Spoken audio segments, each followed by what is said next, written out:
Welcome to Crime Documentary Files. Human nature is a contradictory canvas, containing both angelic beauty and the shadows of demons. When that dark side awakens, the boundaries of cruelty seem limitless, and a person can transform into something beyond imagination. Today, we'll delve into the story of one of South Korea's most notorious serial killers, a man who ruthlessly took multiple lives just to achieve what he called his small goal. What transformed a child into a bloodthirsty monster? Let's explore this shocking case together. The case of Jeong Du-yeong. Du-yeong was born on the last day of 1968 in Busan, South Korea's second most vibrant city. As the youngest of 4 siblings, Du-yeong held a special position. Above him were 2 older brothers and a sister. But fate didn't smile on this child from the beginning. Du-yeong's father was diagnosed with cancer and passed away when he was just 2 years old. Facing the burden of raising 4 children, his mother, with her meager salary, couldn't cope. When she met a wealthy merchant, she put her personal happiness above all else, abandoning all 4 children at their uncle's home while she moved to Seoul to start a new life with her new husband. Du-yeong's uncle, who already had many children, suddenly had to support 4 more mouths, making life increasingly difficult. When Du-yeong turned 5, his uncle could no longer afford to care for them and had to send all 4 siblings to different welfare facilities. Du-yeong was sent to the Busan Welfare Center, a place that would later become the epicenter of scandals that shocked the public. It wasn't until 1987, when these scandals were exposed, that the public learned the truth that this place was nothing short of hell on earth. This backdrop unfolded in the 1970s, when the South Korean government was implementing a series of policies to promote economic development, including the street cleaning plan. With the goal of beautifying urban areas, authorities ordered all homeless people, street children, and vagrants into welfare centers. However, behind those gates was a system of cruel, inhumane treatment. Here, there was no education, no proper meals, only endless forced labor. Du-yeong, though just a child, had to work more than 10 hours each day without receiving any wages, often not even having enough food to satisfy his hunger. Dozens of people were crammed into a small room, with all activities from eating to hygiene taking place right there. In the harsh environment of the welfare center, a hierarchy quickly formed among the residents. With his small, weak frame, Du-yeong was quickly pushed to the lowest tier in this system. He frequently became a victim of brutal beatings and bullying, forced to work for others, and often had to go hungry when his meager food was stolen. In these dire circumstances, young Du-yeong still harbored hope each day that his mother would come to take him home. And then something seemingly impossible happened. When Du-yeong turned 7, his mother suddenly appeared at the welfare center and took him to live with her. However, this happiness didn't last long. His stepfather couldn't accept Du-yeong's presence in their living space. Just a few months later, under pressure from her new husband, Du-yeong's mother once again returned her son to the welfare facility. The pain of being abandoned by his own flesh and blood twice deeply scarred Du-yeong's young soul, leaving wounds that would never heal and planting the seed for profound hatred. The chronic malnutrition throughout his years at the welfare center caused Du-yeong to develop inadequately. As an adult, he stood only 5 feet 4 inches tall with a thin, small frame. In the welfare center, the bullying continued relentlessly. But when he turned 15, something changed in Du-yeong. He no longer wanted to continue living as a victim. One night, after being beaten again, instead of suffering in silence, Du-yeong chose to fight back. With a knife he had prepared beforehand, he stabbed his bully 16 times in succession, killing him on the spot. This was the first action signaling his bloody path of violence to come. Du-yeong thought he would go to prison for murder, but surprisingly, he was only expelled from the welfare center. In an environment already saturated with crime like the welfare center, murder seemed to be just a routine incident. The administrator, only concerned with avoiding investigation and saving face, chose not to report to the police and handled it internally. Pushed out into society at 15 with no preparation, Du-yeong had to face the harsh world on his own. Without proper education, life skills, or a profession, he could only make a living by collecting waste. His first killing experience taught Du-yeong a lesson about the power of violence. He quickly applied this to daily life, using force to drive away others collecting trash in his area, then seizing what they had found. Du-yeong's vagrant life ended a few months later when his eldest brother, Jeong, found him and brought him home. The eldest brother owned a watch shop, seemingly a stable and reliable job. For the first time in many years, Du-yeong felt the warmth of a real home, where he was treated as a family member. When he began helping in the shop, Du-yeong noticed something strange. The watch shop had very few customers, yet his eldest brother had quite a substantial income. Over time, he gradually discovered the secret behind the respectable facade. The watch shop was just a cover, where his eldest brother actually made money by fencing stolen goods for local theft rings. Not hiding the illegal nature of his work, his eldest brother spoke frankly with Du-yeong. "You can go out and steal too. If the stolen items are valuable, I'll help you sell them, and all the money earned will be yours." Growing up without proper education, Du-yeong couldn't clearly distinguish between right and wrong. In his mind, his eldest brother was the only person who treated him well and was willing to give him all the money he earned, a gesture he had never received from anyone. This marked the beginning of Du-yeong's criminal path. Initially, he only committed minor thefts, opportunistic acts when chances arose. Whenever he brought back valuable items, he received praise from his eldest brother, something that Du-yeong had never experienced in his previous life. Those words of praise, though encouraging criminal behavior, gave Du-yeong a sense of recognition and the family affection he had always craved. Emboldened, Du-yeong quickly escalated from petty theft to calculated home invasions. With each instance, the value of the items he took increased, and his path of crime deepened. In 1984, during a break-in at an apartment in Busan, Du-yeong faced a situation forcing him to choose between fleeing and using violence. While rummaging through possessions, he accidentally knocked over a box, waking the female homeowner from deep sleep. Instead of panicking and running away like most ordinary thieves, Du-yeong chose to confront her. The experience of killing at the welfare center had hardened his soul. Without hesitation, he swung the crowbar he brought, striking the woman's head, causing her to collapse in a pool of blood. Only after stealing all the money did he leave the apartment. After this serious, violent attack, Du-yeong still couldn't escape a sense of fear. Though he had acted ruthlessly, he still carried the anxious mentality of a thief. Each passing day, he lived in tension, constantly watching and waiting for the moment police would appear to arrest him. However, an unexpected situation occurred. The woman who was attacked, after regaining consciousness, completely lost her memory of the horrific event. She couldn't recognize Du-yeong, not even remembering that someone had broken into her home. This unimaginable luck not only helped Du-yeong escape punishment, but also profoundly transformed his psychology. Instead of feeling lucky and learning a lesson, Du-yeong became more reckless and cruel. He no longer feared committing robberies. From then on, if discovered during a crime, rather than trying to escape, he would ruthlessly subdue his victims without hesitation. In May 1986, Du-yeong risked breaking into an elementary school to steal. This was a new escalation in his targets, shifting from private homes to public facilities. While searching for valuables, he was unfortunately discovered by a teacher on duty. Without hesitation, Du-yeong pulled out his prepared knife, seriously stabbing the teacher before quickly fleeing the scene. But this time, luck was no longer on Du-yeong's side. Unlike the previous victim, this teacher didn't lose his memory after recovery. He provided a detailed description, helping police create a fairly accurate portrait of Du-yeong. With this sketch in hand, police launched a large-scale manhunt, combing every corner and carefully checking those with similar characteristics throughout the city. The pressure from the hunt didn't make Du-yeong withdraw. A month later, on the evening of June 7th, as he was prowling the streets looking for a new target, he was spotted by patrol officer Kim. With a suspicious look, Kim approached to check his identification. Du-yeong's furtive and anxious demeanor immediately raised suspicion.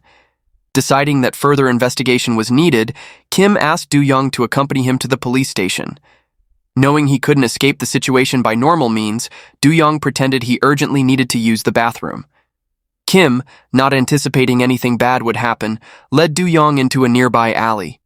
It was in that moment when the patrol officer let his guard down that Du-yeong pulled out the knife hidden on his person and stabbed straight into Kim's vital area, killing him on the spot. What Du-yeong didn't expect was that this cruel act was witnessed firsthand by other members of Kim's patrol when they arrived at the scene to assist. With no escape route, Du-yeong was immediately arrested. For the murder of a police officer on duty, he was sentenced to 12 years in prison. Throughout his imprisonment, Du-yeong took advantage of the opportunity to study, something he had never experienced in childhood. This effort bore fruit when he passed the high school equivalency exam and received a diploma, a small but significant achievement for someone who had never been properly educated. In 1998, after 12 years in solitary confinement, Du-yeong served his sentence and was released. Stepping out from the prison gates, the first thing he did was seek out his eldest brother.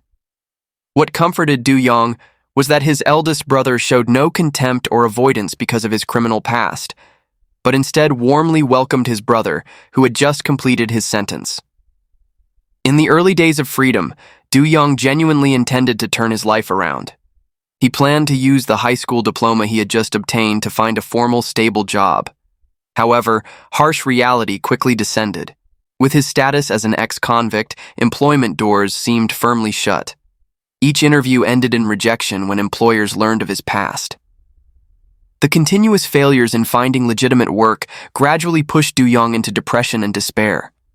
At this point, his eldest brother, who had not abandoned his illegal path, approached and persuaded Du-yeong to return to his old profession. Under economic pressure and his brother's instigation, Du-yeong once again fell into the path of crime. Just a few months after his release, in September 1998, Du-yeong was arrested again for theft and sentenced to 6 months in prison. But unlike his previous sentence, this brief time in prison didn't change his thinking or lead him to goodness. On the contrary, it completely extinguished any remaining hope for an honest life, transforming Du-yeong into someone completely callous, ready to cross every moral boundary to achieve his goals, a true murderous demon. After serving his brief 6-month sentence, Du-yeong walked out of prison with a new determination, never to lose his freedom again. Instead of reforming, he sank deeper into the path of crime, but with a new, more cruel strategy. If discovered while committing a crime, he would leave no witnesses. This decision marked the transition from an occasionally violent thief to a deliberate, planned murderer. On June 2, 1999, Du-yeong chose a bold target, a luxurious villa in Bumindong, Seogu district of Busan. Not by coincidence, he broke into the home of the incumbent chief prosecutor of Busan. Standing in the house, looking at the chief prosecutor's photo on the wall, a strange excitement surged through Du-yeong, a feeling of power breaking into the very home of the law's representative he had once faced. However, the excitement quickly dissipated when he realized that the prosecutor's house didn't have many valuable items to take. Unwilling to leave empty-handed after taking such a risk, Du-yeong climbed from the balcony to the neighboring house. There, he rummaged through the bedroom and found 400,000 won, approximately $400. As he was preparing to leave, he encountered the housekeeper who had just returned home. Without hesitation, Du-yeong immediately applied his new strategy. He put a knife to the woman's throat, dragged her into the bathroom, tied her hands tightly, and repeatedly punched her until she stopped breathing. After taking the money, Du-yeong left the scene with astonishing caution. He buried the murder weapon behind the house, burned all blood-stained clothes, erasing all traces that could lead to him. This was evidence that Du-yeong was not only becoming more brutal, but also more sophisticated in hiding his crimes. The case of breaking into the chief prosecutor's home and killing someone at the neighbor's house quickly became the focus of shocking news across South Korea. This wasn't just an ordinary murder, but a slap in the face to Busan's authorities, when even the home of the head of the prosecution system wasn't secure. Pressure from the public and media forced authorities to act quickly. Police mobilized a special force to investigate the case, determined to catch the perpetrator soon. However, they underestimated Du-yeong, a man who had accumulated years of experience in committing crimes and covering his tracks. He had wiped clean all clues, left no fingerprints, no witnesses, no evidence leading to him. Despite police efforts in the investigation, they couldn't find any reliable leads. While police focused all their resources on the first case, Du-yeong, rather than lying low, became even bolder. On September 15, 1999, just 3 months after the first case, he broke into another luxurious villa in Seogu, Busan. This time, he not only beat the villa's caretaker to death, but also expanded his activity range, robbing many neighboring villas.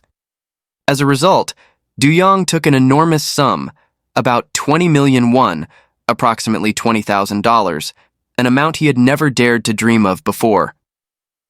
Not stopping there, just a month later, on October 21st, Du-yeong invaded a villa in a high-end residential area in Namgu, Ulsan. This time, he locked a 53-year-old mother in the master bedroom and her 24-year-old son in the small bedroom, beating them to death with a blunt object dozens of times before looting all the property in the house. Each new case marked an escalation in the level of violence and boldness from Du-yeong. After this series of cases, Du-yeong had accumulated an unprecedented amount of money. Even his eldest brother, who had once been his teacher in crime, now looked at him differently. Not long after this string of successful crimes, his eldest brother decided to introduce Du-yeong to a woman named Sunmi, hoping they could build a family. Sunmi embodied the typical Korean ideal of a gentle wife and good mother, mild, capable, and valuing family. Their first meeting left a deep impression on both. In Sunmi's eyes, Du-yeong appeared as a polite, educated, and calm man, an image completely opposite to the true person behind that appearance. As for Du-yeong, he was attracted by Sunmi's gentle, sincere character and the natural warmth emanating from her, qualities he had never experienced in his turbulent life. They quickly found common ground and established a romantic relationship. In February 2000, their relationship advanced another step when Du-yeong decided to move out of his eldest brother's home to live with Sunmi. In their new living space, the two built a warm little life. In front of Sunmi, Du-yeong appeared as an exemplary man, not smoking, not drinking, having no bad habits. He always came home on time after finishing work at his eldest brother's watch shop and brought home a stable income. The peaceful and happy life with Du-yeong made Sunmi extremely content. She became increasingly attached and dependent on the man she believed would become an excellent husband and father in the future, completely unaware of his true nature and the origin of the money he brought home. However, this picture of family happiness was just a thin veneer covering a dark truth. Beneath the appearance of an exemplary man, Du-yeong was still an evil person ready to do anything to achieve his goals. But this time, his motivation had changed. No longer simply survival or revenge against society, but the aspiration to build and protect his own happiness. The psychological wounds from being abandoned twice by his birth mother had left in Du-yeong an intense longing for a complete family, a place where he truly belonged. Sunmi was the embodiment of that dream. And in his diseased mind, Du-yeong believed that to protect this happiness, he needed a large sum of money, an assurance that the woman he loved would never have to endure the hardships he had experienced. Therefore, Du-yeong set himself an ambitious, small goal to accumulate 1 billion won, approximately $1 million, before marrying Sunmi. In his mind, this was the amount that would ensure his wife and children would never have to experience the hardships and deprivations he had suffered as a child. Around noon on March 11, 2000, Du-yeong targeted a new objective, a luxurious villa area in Seogu district of Busan. With fierce determination, he approached a particular villa owned by a well-known businessman in the city. This timing was especially favorable because the villa's owner was absent and his wife had gone out jogging. Only 3 people remained in the house: a 17-month-old son, the wife's sister, and a housekeeper. Du-yeong calmly sneaked in through the bedroom window and immediately confronted the wife's sister and the housekeeper. Without hesitation, he pulled out the baseball bat he had prepared and attacked the 2 women with merciless brutality until they were motionless. Then, he began searching throughout the house for valuable items, completely unaware that there was a toddler in the house who had just learned to walk. Just as he was engrossed in his search, the businessman's wife returned from her exercise. Before the woman could react or call for help, Du-yeong quickly subdued her and dragged her inside, beginning to brutally assault her. In desperation, the woman begged him to spare her life, urgently saying she had just given birth and didn't want her child to grow up without a mother. This painful plea touched a deep corner in Du-yeong's hardened soul.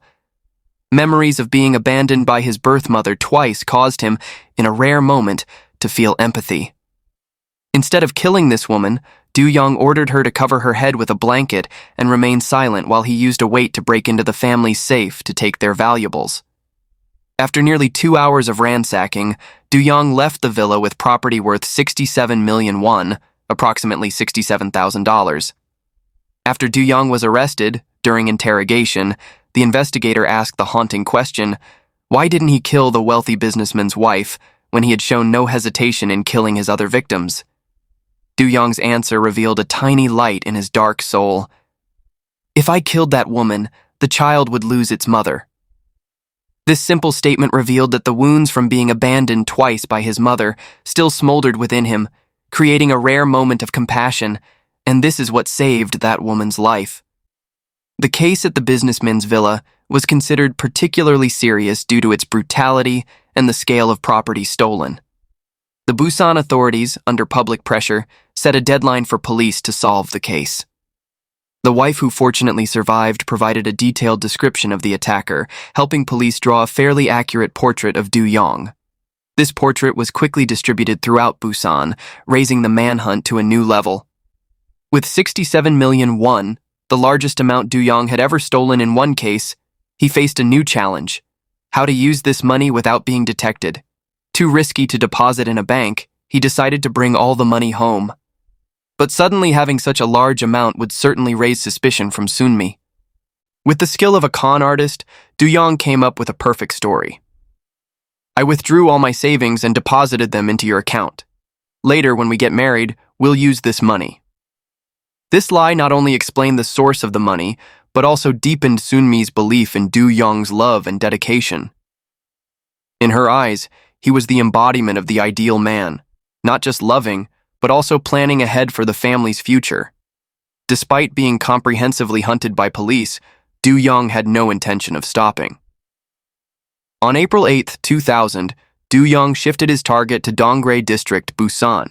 He sneaked into the home of a steel company chairman, killing him, his wife, and their housekeeper. The chairman's grandmother was also severely beaten, but fortunately survived because Du-yeong thought she was already dead. Finally, Du-yeong stole 24 million won, approximately $24,000, in cash and checks. Based on the grandmother's description, police obtained an even more accurate portrait. According to police information, television news daily reported on the robbery-murder suspect and their identifying characteristics. Du-yeong watched the news, and although his mood was somewhat deflated, he had no intention of stopping. This was because these crimes had already helped him earn about 300 million won, approximately $300,000, bringing him increasingly closer to his small goal. To avoid police arrest, Du-yeong decided to commit crimes in other cities. On April 12, 2000, Du-yeong went to a high-end residential area in Cheonan, Gyeongnam Province. Many businessmen lived there. He easily broke into businessman Kim's house. At that time, no one was home. Du-yeong searched throughout all the rooms but only found 3 million won, approximately $3,000. This amount couldn't satisfy Du-yeong's greed. He didn't leave immediately, but hid in the bathroom, waiting for the homeowner to return to carry out a robbery. Not long after, Kim's wife returned to the empty house, completely unaware of the danger lurking. Du-yeong immediately approached, restraining the frightened woman, and aggressively demanded she hand over all valuable items in the house. Under the threat, she sobbed pleadingly. All valuables are kept in the safety deposit box at the bank. There's only the 3 million won you found left in the house. Faced with this unexpected situation, Du-yeong's flexible mind quickly formed a bolder plan. With a cold look and threatening voice, he ordered, "Call your husband now. Tell him to get 10 million won, all exchanged into 10,000 won bills, and bring it here immediately." In this dangerous situation, The wife had no other choice but to agree and make the call to her husband. With a tone trying to maintain control, she said, "There's no cash at home, you know? Quickly go withdraw 10 million won, all in 10,000 won bills, and bring it to me quickly." Then she hurriedly hung up, not daring to say another word. The husband, Kim, immediately realized something was wrong. Throughout their marriage, his wife had never used such a commanding and hurried tone. Sensing danger, Kim didn't follow the request, but immediately called the police. Receiving the report, the police force responded with remarkable speed. In a short time, they arrived at the scene and surrounded the entire house.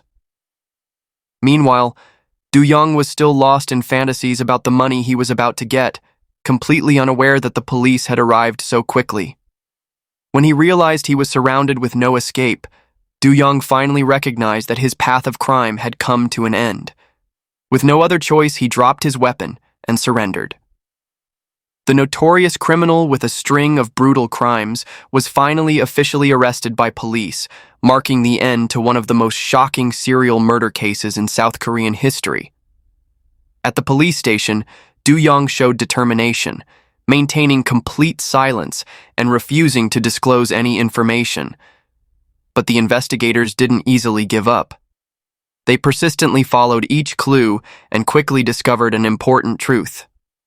Most of the property Du-yeong had stolen was deposited into Sunmi's account. This discovery led police to decide to bring Sunmi to the station for questioning. The moment Du-yeong saw Sunmi being brought into the interrogation room, broke his wall of silence. For the first time since his arrest, he spoke, but not to defend himself but to protect the woman he loved. "It has nothing to do with my girlfriend. She knew absolutely nothing. I am willing to sincerely confess all my crimes." Sunmi's reaction throughout the interrogation greatly surprised the investigators.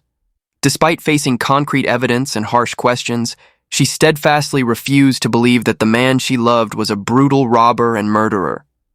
This blind trust showed how successful Du-yeong had been in hiding his true nature.